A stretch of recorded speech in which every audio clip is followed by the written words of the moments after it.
Hello, so this is my second video in my series on A-level history essay writing. And this is just for regular essays, not source questions or interpretations questions. So the plan for this video is as follows. I'm going to talk through the purpose of internal paragraphs and then talk through the structure of internal paragraphs. Then I'm going to talk about each of the points in the structure. So point, evidence, judgment, summary, and then I'm going to show an exemplar paragraph from somebody who scored an A star in A-level history. So to begin with, talking about the purpose of internal paragraphs. So the purpose of internal paragraphs is to weigh up the issue in question against other potential lines of argument. And usually we aim for 3 internal paragraphs. 4 potentially you could do, particularly if it's a breadth question, you're covering a lot of time and you need to cover lots of things. Potentially you could do 4. I don't think 2 is ever really enough, and 3 really is the golden number. That's what we're kind of aiming for. So the first internal paragraph is focused on the one in the question, focused on the factor in the question, focused on the issue in the question. Then I would say the second paragraph should be the one that is your argument if you're not agreeing with the question. And then the third is your least important one. Now, sometimes people say leave your argument, leave the most important one to the end, and that's fine. And I've seen students do that really effectively, and you can obviously get, full marks if you do that. The reason why I say to tend to put it as your second paragraph is because of timing. And in the exam, when it's the last essay that you've got to write in the exam, you are probably going to be running short of time, or you won't have as much time. Will you have as much time and space and mental energy to focus on that third paragraph? Probably not. So that one might be the weakest, and if it's your weakest line of argument, it's not the thing you've been building up to, then actually that's kind of okay. So that's why I would say try and put it as your second paragraph.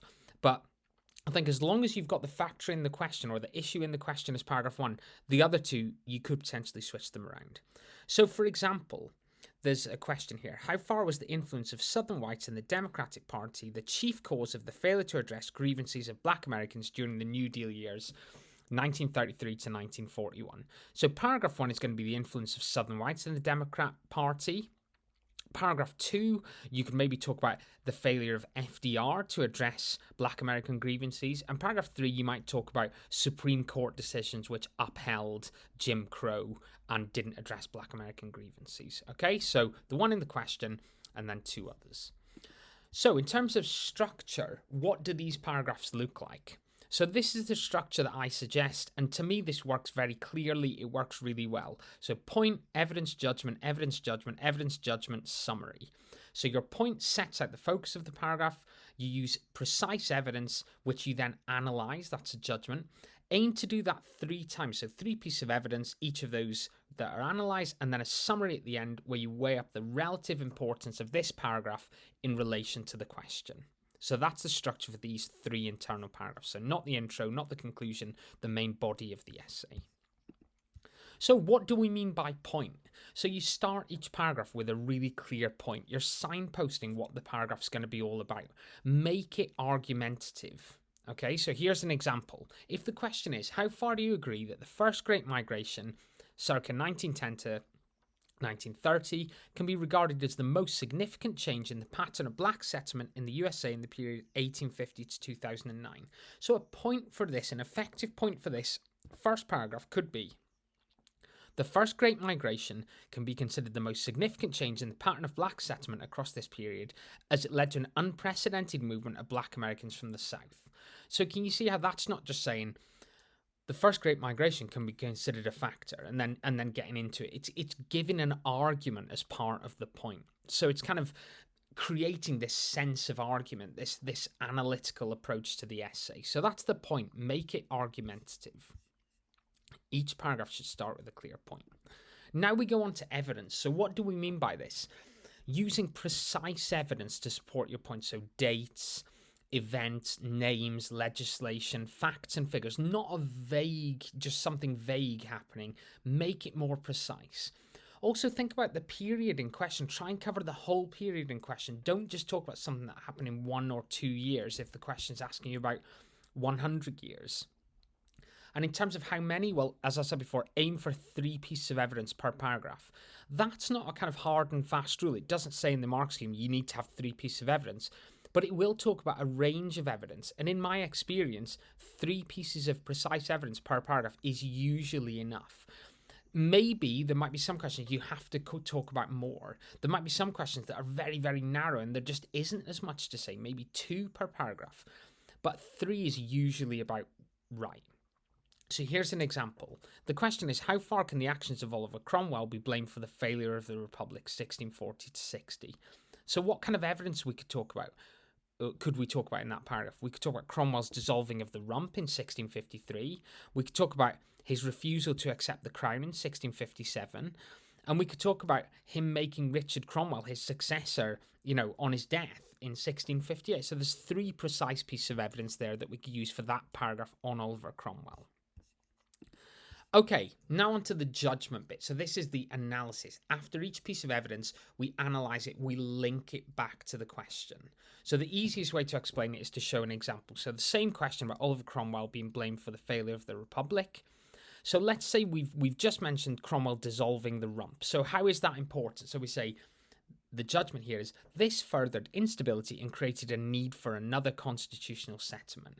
So then we are linking it back to the issue in question, the failure of the Republic. Okay, so after each piece of evidence, just analyze it, link it back to the question.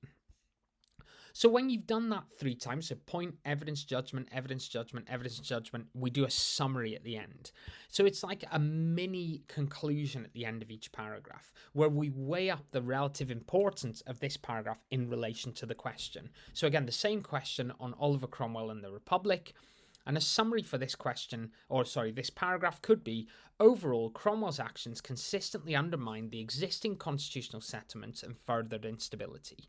However, his reliance on the military was ultimately the most significant cause of the failure of the Republic, and you could potentially add to that. So this is the paragraph on Oliver Cromwell, but our overall argument is going to be that it was military involvement in politics that was the most significant cause of the failure of the Republic. So in the summary for that paragraph, we're going to have our argument there. Okay, so hopefully that makes sense. Finally, this is an exemplar paragraph, and I haven't put all of it in here. It'd be too much to put on the screen. So I've just put bits of this paragraph, and this is a real paragraph that a student wrote who got an A star, and I just want to kind of break it down and show you why it's so good. So the question is, how far did the British economy radically change in the period 1625 to 88? And here's this, or part of this paragraph. It says, on top of this, the British economy did not encounter radical change between 1625 and 1688 in agriculture, as this showed more continuation and often local as opposed to widespread ideas. For example, although the development of national markets meant that shipments of grain via the Thames increased from 500,000 to 1,150,000 quarters between 1601 and 1661, this did not benefit everyone. A lack of government investment and inadequate transport in Scotland and Ireland meant that markets there did not develop as clearly. Overall, the ability for agricultural change to be regarded as radical was prevented by both a lack of new innovation and an unwillingness to support economic growth in areas outside of the southeast of England. So if we break that down, we can see it's followed that structure. And I've obviously just included kind of one EJ section, if that makes sense. So we've got a very, very clear point. We've got evidence that's then analysed and linked back to the question.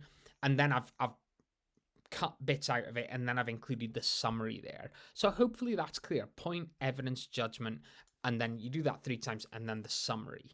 So I hope that's useful in terms of breaking down what we should be doing in internal paragraphs for A-level history essays. If you've got any questions or queries about any of that, please leave a comment. Thank you for listening.